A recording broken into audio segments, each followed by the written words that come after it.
Good evening, everyone. Welcome to the interview dialogues of the Trumpet of Truth. I'm your hostess, Zhongxing. As we all know, the Chinese Communist Party's religious policy and China's human rights conditions have been roundly denounced by democratic countries and international human rights organizations. China's definition of cult and its use of cult as a pretext to attack religious beliefs have particularly drawn serious doubts and criticisms of the international community. In this episode, we want to start a discussion on the CCP's definition of cult and on the issue of the CCP's condemnation of the Church of Almighty God under the pretext of cult. Our guests today are Professor Massimo Introvigne, founder and director of the Center for Studies on New Religions in Italy, and Associate Professor Holly Folk from the University of Western Washington of the United States. Good evening, professors. Good evening. Let's start with a background video. In 2017, from June 24th to 28th, and from September 14th to 15th, the Chinese Anti-Cult Association, a branch of the Communist Party, had held two international anti-cult academic conferences successively in Henan and Hong Kong. The central theme of the conferences was to discuss about the CCP's definition of cults and why the Church of Almighty God had been condemned as a cult organization by the CCP. The CCP's media outlets, Kaifeng Network and others, reported about the June conference. A report captioned "American and Italian experts attended Zhengzhou Anti-Cult Academic Conference" claims that experts expressed that from this research study, sufficient understanding has been gained on China's religious and anti-cult policies, dispelling previous misunderstanding about the issues of cults in China. At the same time, the conditions of religious belief in China are observed to be favorable. The grassroots freedom of belief is well protected. It was the Western society's lack of understanding about China's religious policies that had given rise to the earlier misunderstanding. Professors, both of you have been invited to participate in the two conferences as expert scholars. So, what are your opinions on the contents of the report by the CCP's media on the June conference? Well, I believe the article reflects the perception of what happened from a Chinese side, but our perception is probably very much different. Surely, by going to these conferences, we gained a better understanding of what Chinese law says about CAGR. By the way, we prefer not to translate as cults, as in the academic community, the word cult is no longer used in the West. And we understood the decisions of the Supreme Court and the administrative policy about the CAGR. But we also conveyed very clearly to the Chinese participants to these conferences that we do not agree with this policy. We do not agree with the very vague definition of CAGR. We do not agree with the normal rhetorics used against cults in the West and in China. And we believe that the situation prevailing in China, both about CAGR and about all forms of unauthorized religion, actually constitutes a very serious danger for religious liberty and a serious breach of the international obligations China signed under international conventions. Now, that should not be new for the Chinese side because they were told in so many words during the conferences. Well, it is true that we went to China. And I don't think I can endorse any statement or any aspect of the statement in the press release. I think that one thing that we did conclude as a group was that there's a great deal of misunderstanding between the West and China on Chinese policies of religion. And I think it's unfortunate that there were many missed opportunities for understanding. We did not have a lot of access to talk to people. I think for us to be able to draw better conclusions about anything, you need to be able to actually talk to people. And I think the most unfortunate thing was I think that we, in several moments, both in June and September, we found ourselves talking past each other with different understandings and different priorities. And that actually makes me very sad and hurts my heart, because I think the world works better when there is a freedom of religion and also freedom of information. Professor Folk just mentioned that you only had little chance to talk with the local religious groups during the research study. In another report by the CCP's media, we read that by arrangement of the relevant CCP departments during the conference, the invited delegates traveled deep into Zhengzhou, Kaifeng, Shangshu, Xinjiang, and other places, made extensive contacts with local religious groups and individuals, and conducted an in-depth research. Since both of you have attended the conference, how do you feel about what was stated in this report about the research activities? Well, it's unfortunately not true that we were allowed to do a deep research. That's too good for us. We did some religious tourism. We visited the Shaolin Monastery and some other monasteries. We visited one single three-cell church and a tiny remnant of a Jewish community in Kaifeng. So we cannot say that we know more than before after this trip about, say, the house churches, because we didn't visit any. We cannot say that we know more about the common believers, because we didn't interview any. So we saw one small part of the official religious scene, but we didn't see any part of the non-official religious scene. The CCP invited you to do research study, but didn't let you contact any house church or interview the Christians at any house church. Did it strike you as odd that the CCP would restrict you from contacting the house churches? If there is really freedom of belief in a country, why aren't foreign academic experts allowed to interview and contact the house churches? What is the CCP's purpose for doing this? In fact, there is no religious freedom in China. All house churches have met brutal suppression and persecution.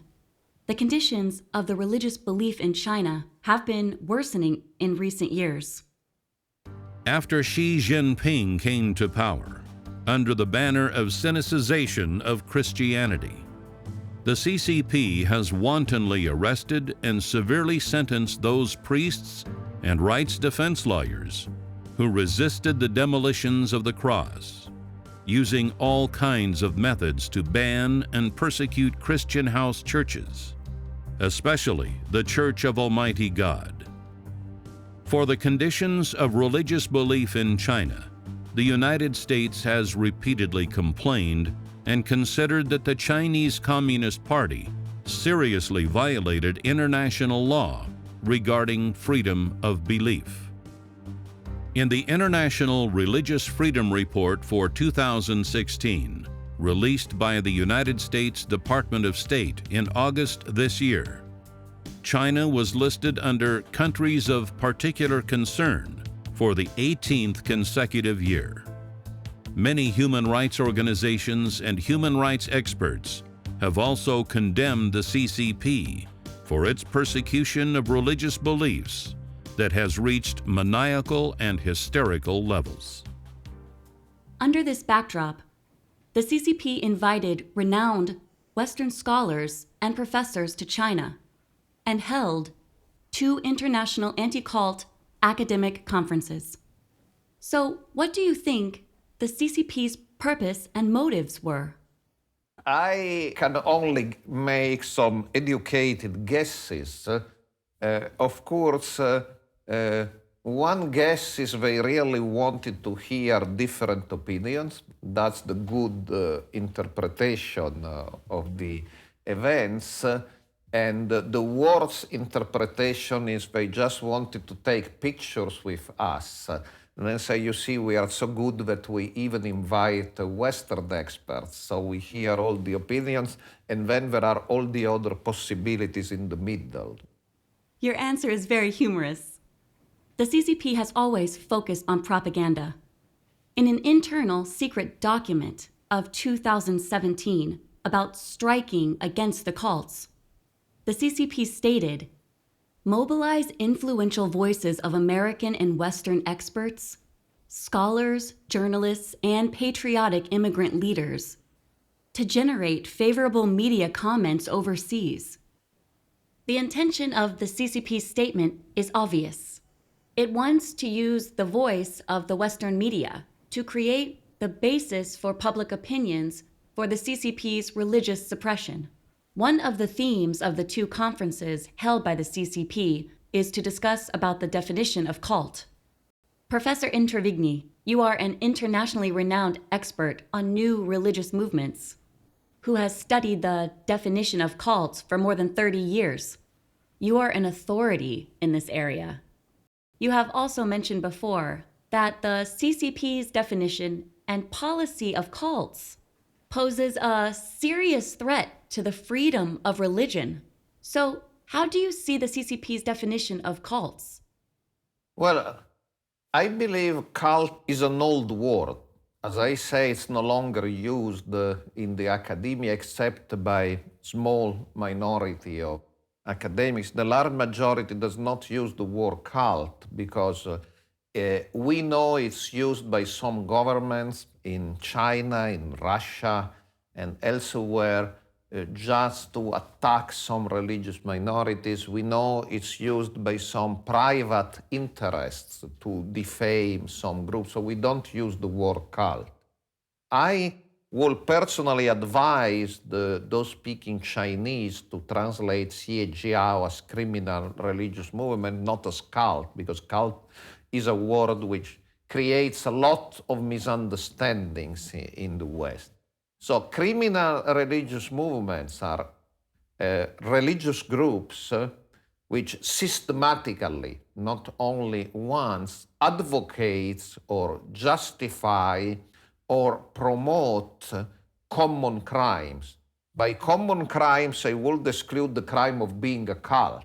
That's Article 300 of the Chinese Criminal Code, but that's not a real crime. It's an imaginary crime. I'm speaking of very real crimes such as rape, terrorism, homicide, even gross economic crimes such as international money laundering or international tax evasion. These are real crimes. And if a religious group systematically advocates and practices these crimes, terrorism, violence, rape, child abuse, international economic crimes, this is a criminal religious movement. I would strongly advise, and that's what I did in the conferences, everybody interested in the issue of Xie Jiao in China to abandon the old category of cult and to focus on criminal religious movements. And the test is, can we prove that they committed common crimes such as terrorism, rape, child abuse, violence, etc. That's the test. And commit systematically. Mm-hmm. Professor Falk, what do you think? I think at this point, new religious movement scholars agree that the word cult is almost always reserved and used for a religion somebody does not like. Cult is a label that a group in power uses to disempower a group that they want to put outside of society. And that also, I think, is very unfortunate. I think one of the interesting but frustrating things about our research this past summer is we found ourselves discussing and even debating what is a Jiao and how can you use the word cult. The word cult and the word Jiao has become very, very multivalent, carrying many meanings and being very slippery, and it makes communication very difficult. This was, in all seriousness, I think, the primary point of discussion when we were in China in our summer meetings, that we burned through an enormous amount of time simply arguing over definitions, and I think that that's unfortunate. Well, it's unfortunate, but it's also the crucial point.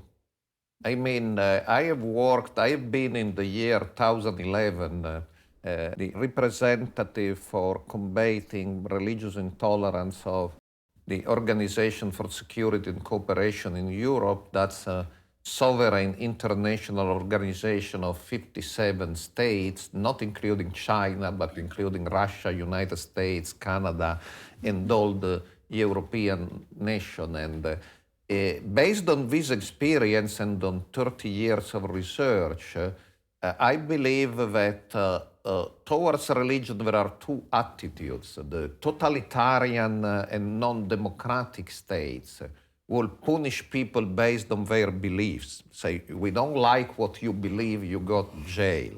And the democratic societies and the governments that really respect the international conventions on religious liberty will only punish people on the basis of behavior.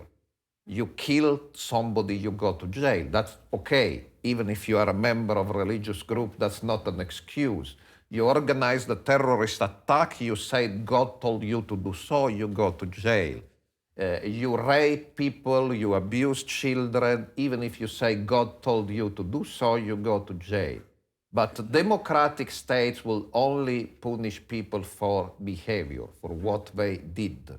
Non-democratic states punish people for their belief. And that's all the difference between democracy and totalitarianism. In a democracy, nobody goes to jail because of his or her beliefs. Yes, both of you professors have deciphered the CCP's true purpose in defining cult. By labeling the churches it cannot control, the CCP implements brutal suppression on them under the pretext of cracking down on cults. This is a consistent practice by the Chinese Communist authorities to maintain their dictatorship. There are countless Christians who are hunted and rendered homeless by the CCP. Professors, other than China, are there any governments in the West that convict certain sects as cults? Yes, I believe there is a big difference, though. I'm very critical. Some colleagues, I think in particular Professor Jim Richardson, we have studied the different attitude of government toward so-called cults. And there have been countries, including France, which have prepared a list of cults. But, there is a but. Sometimes the Chinese government tried to say, oh, we do just the same that French did. But in France, being in the list of cults doesn't mean you go to jail, or doesn't mean you can be tortured or sent to a re-education camp. Yes, the list is bad. I don't agree with this list. If you are on the list, sometime an hotel cannot rent a room to you, saying we don't want to deal with you, you are on the list. Sometimes you can have problems in buying television space for your advertisements, but nobody goes to jail normally. So that's the big difference with China. The situation in China can be compared to the situation in Russia, because Russia has recently constructed, through a number of decisions of the Supreme Court, a category of extremist religious organization, which is very similar in vagueness to Jiao in China. But it is also true that Russia has been condemned by the European Union, the United Nations, the Organization for Security and Cooperation in Europe because of its policy against so-called extremist religious organizations. And I believe it will be in the best interest of the Chinese government not to be associated to this international vituperation against Russia, which is going on right now. Of course, it's also true it's in the best interest of the Russians to associate the Chinese, to find some friends who say, oh, we do the same. But I believe that's in the interest of Russia, but it's not in the interest of China, because Russia has now a horrible international image from the point of view of religious liberty. And so if the Chinese were wise, they would try to not to be associated with Russia in this respect. Professor Introvigne, you mentioned that there are several countries that convict religious groups. It is really unfortunate. However, the CCP still uses the cult label to legitimize its practice of persecuting religious beliefs. As early as 1995, the CCP had included the Church of Almighty God and other Christian house churches in the so-called cult list, of which the Church of Almighty God is one of the most persecuted religious groups by the Chinese Communist government. Another theme of the CCP's two conferences was the Church of Almighty God, in which the CCP claimed that one of the main reasons for convicting the Church of Almighty God was the McDonald's homicide case of Zhaoyang Shengdong. Let's take a brief look at this case. On May 28, 2014, at a McDonald's fast food restaurant in Jiaoyuan, Shandong, Zhengli Dong and 5 other people were asking customers on premise for their telephone numbers. A female customer who refused to provide her telephone number was killed. After the incident, the CCP swiftly laid the blame on the Church of Almighty God. Using anti-cultism as pretext, the CCP implemented more brutal repression and persecution of the Church of Almighty God and other Christian house churches throughout the country. Professor Introvigne, for years you have been concerned about religious-related violence cases, and you have carried out an in-depth research on the McDonald's homicide case.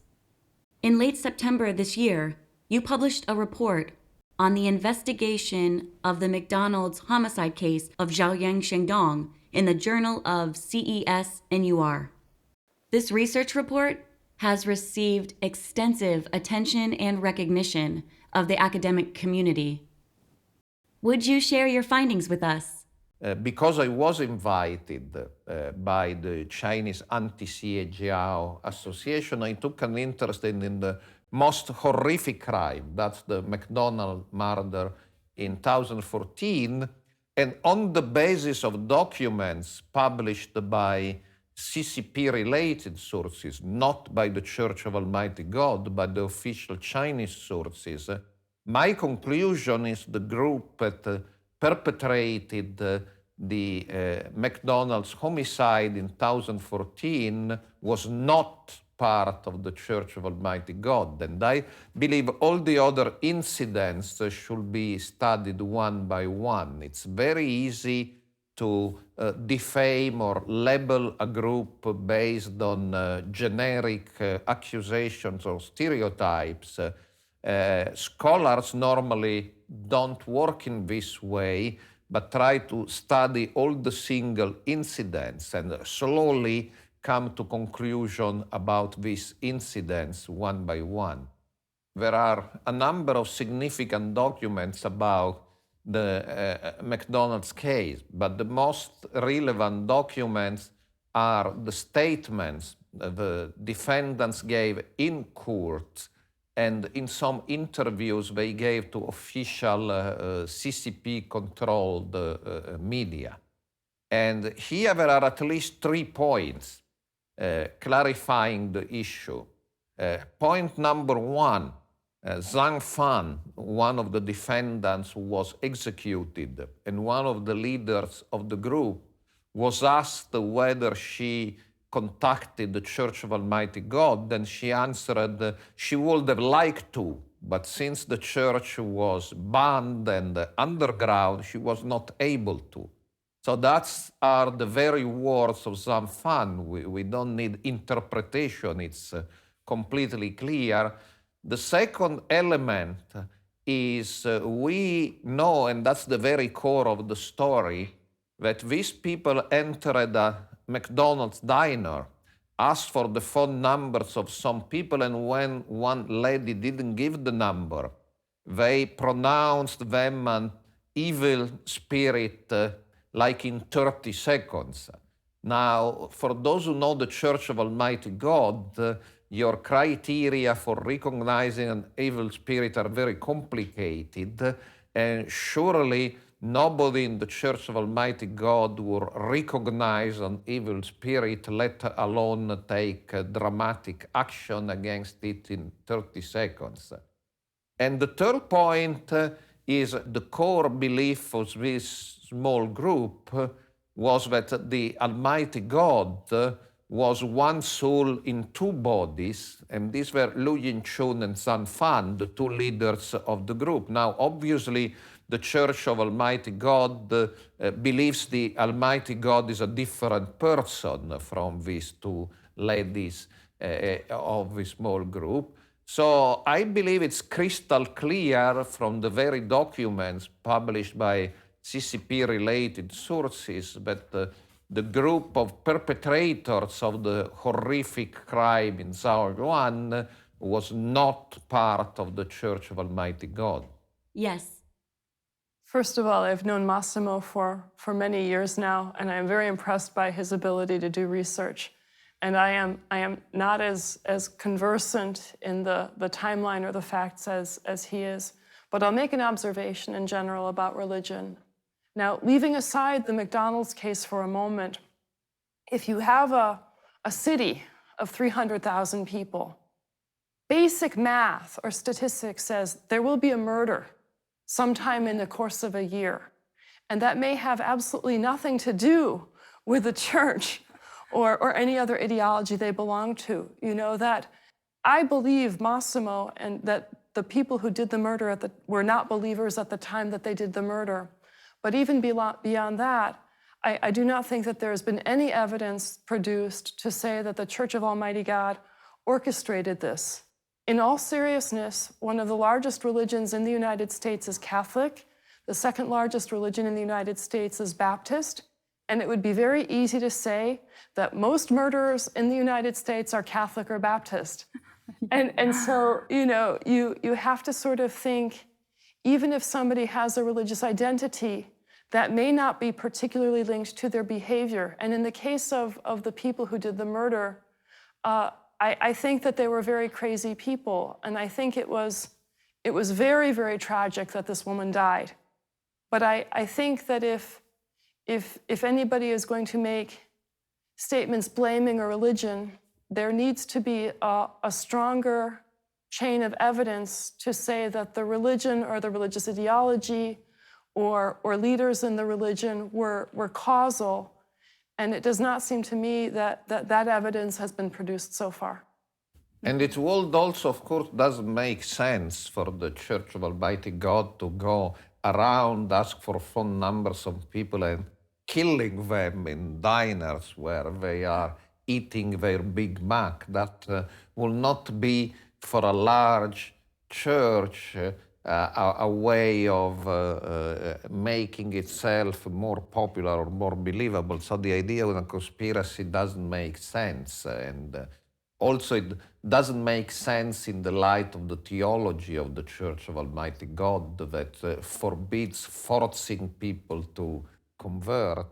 I believe the only possible connection is they read some books of the Church of Almighty God. We don't even know this for sure because they quoted the wrong titles during the trial. But as I said, if they did, when asked whether they had physical contact with the Church of Almighty God, one of the main defendants said we could not find the church. So she, Zhang Fan, denied they had any physical direct contact. Perhaps they read some books, but that we cannot know for sure.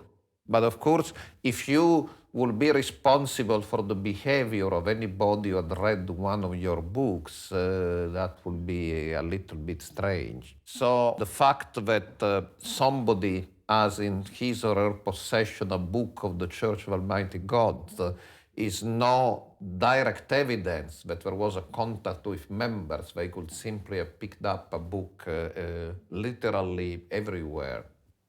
Yes. Professor Introvigne, I have just listened to your findings, and you think that the McDonald's homicide was committed by a microgroup that had nothing to do with the Church of Almighty God. The perpetrators clearly stated that they had never come in contact with the Church of Almighty God.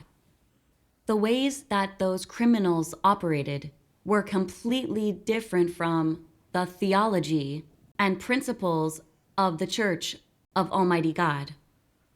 The Almighty Gods that Zhang Lidong and others referred to were Zhang Fang and Lu Yingxin of their small group, not the Almighty God witnessed by the Church of Almighty God. The facts are very clear. The Church of Almighty God did not have anything to do with the McDonald's homicide, but the Chinese Communist government insisted on linking the perpetrators of the McDonald's homicide with the members of the Church of Almighty God. So, professors, what do you think the CCP's purpose was in doing so? Well, I don't know. I'm not in the mind of the CCP, but I believe one interesting fact is that the persecution of the Church of Almighty God by the CCP started long before the McDonald's murder and even some other incidents which are sometimes mentioned. So the persecution started for different reasons. I believe the persecution started because within a general policy of hostility to religion, your religion was perceived by CCP as particularly dangerous. And once the persecution was started, these critical incidents were used to reinforce and to justify the persecution. So the McDonald's murder was a convenient opportunity to justify the persecution, but the persecution started long before. So sometime in reading even some, I would say, gullible Western media, which bought a very simple propaganda coming from China, it seems that the sequence of events was as such. First, you committed the horrific McDonald's murder, and because of this second, the Chinese authorities started putting your members in jail. But in fact, it's the other way around. The Chinese authorities were putting your members in jail for more than 10 years when the McDonald's murder happened. And so the McDonald's murder was used as a justification or support to explain to the world why your members were being put in jail or re-educated in labor camps or wards. Yes. Since the founding of the Church of Almighty God, the Chinese Communist government has not desisted in persecuting the Church of Almighty God. According to incomplete statistics, just between 2011 and 2013, more than 380,000 Christian members of the Church of Almighty God had been arrested for normal religious activities, such as gathering and preaching the gospel. On the third day after the McDonald's homicide, before the case had even been heard, China's Ministry of Public Security used the May 28th McDonald's homicide case as a pretext and openly announced to take special rectification action against the Church of Almighty God, even deploying the armed police and regular troops to conduct arrest of Christians of the Church of Almighty God. Obviously, the reason why the Chinese Communist Party blamed the McDonald's homicide case in Zhaoyang on the Church of Almighty God was to find a justification to condemn the Church of Almighty God and to generate public support for the full-scale suppression and banning of the Church. The CCP suppresses the Church of Almighty God so frantically. So what kind of church is the Church of Almighty God? Professor Falk, we heard that you had done some research on the Church of Almighty God, and you know more about its teachings. We would like to know how you look at the Church of Almighty God. Well, I see the Church of Almighty God as an authentic Christian tradition. I think what is fascinating for me about the Church of Almighty God is its intellectual and theological lineage within Christianity is very, very rich. And that is something I hope to study more. Since the Church of Almighty God is a genuine Christian church, why would the CCP condemn it as a cult for attack and persecution? How do you look at this?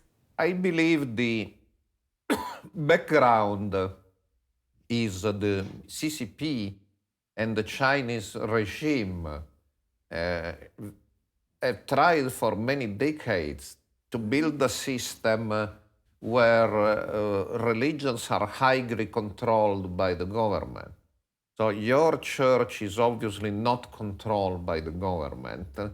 So that's already a reason for suspicion and hostility. That applies to the house churches as well, and to many other groups. And coming in particular to the Church of Almighty God, I believe one special reason of hostility is your theological depiction of the dragon of Revelation as somewhat associated to communism and to the CCP.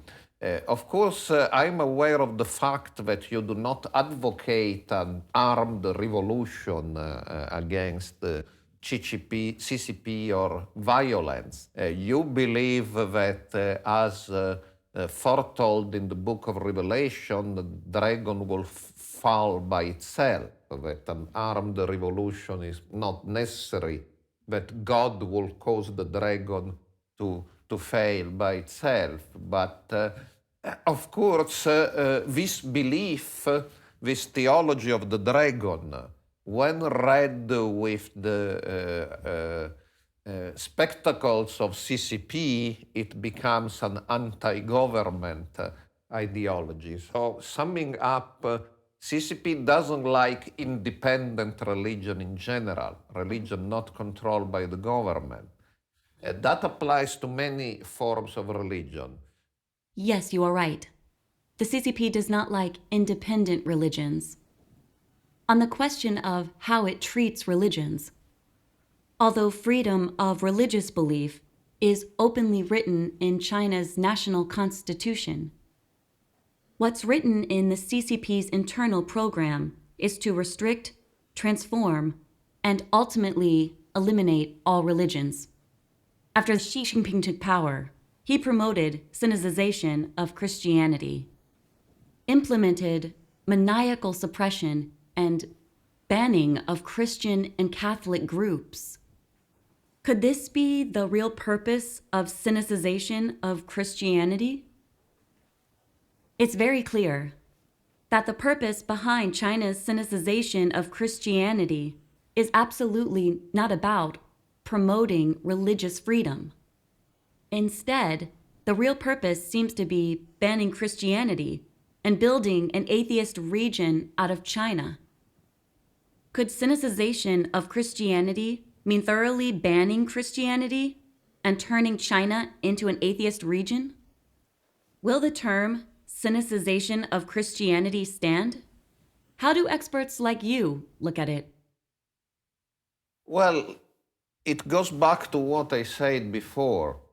It doesn't really matter if those in power are atheistic or Catholic or Muslim. There are international conventions all governments subscribe to including the Universal Convention of Human Rights, which guarantees freedom of religion, including because in some countries they omit this part, freedom of proselytization and organizing missions is not only freedom of worship. Freedom of religion is more than freedom of worship. Freedom of missionizing, proselyting, that's freedom of religion. Of course, freedom of religion can be limited with respect to groups who commit real crimes. If a group is a terrorist organization, let's say Al-Qaeda or ISIS, of course they are not protected by freedom of religion. But if a group does not commit common crimes, even if the government disagrees with its beliefs or finds its beliefs very strange or unusual or heretic, the government should not limit their possibility of worshipping, missionizing, and proselyting. And member states in the United Nations, including China, of course, promise to abide to international law, and if they don't do this, they are in breach of solemn covenants they have freely subscribed. Yes. I think in China, and also ironically in the United States and many other countries, we aspire, our goal is to have religious freedom, and I think even in China there is the goal that people should be able to believe what they want, but then the behavior part is very, very curtailed. And so proselytization, meeting for worship, these are elements which in the West would be regarded as part of religion. In China, I think they are sometimes understood as creating social unrest or spreading a dangerous ideology. If you have a religion private and you can never speak about it and you can never act on it in a religious sense, now leaving crimes aside and simply talking about worship activities, if you are forced to be entirely private and keep your things to yourself, you're not really able to do your religion, right? You have a private fantasy about religion, but you don't have real freedom. Well, we thank Professor Introvigne and Professor Falk for sharing their views on the CCP's definition of cult with us today, as well as exploring the reasons for the CCP's attack and suppression of the Church of Almighty God. We thank our two guests for participating in our interview dialogues. Thank you for watching.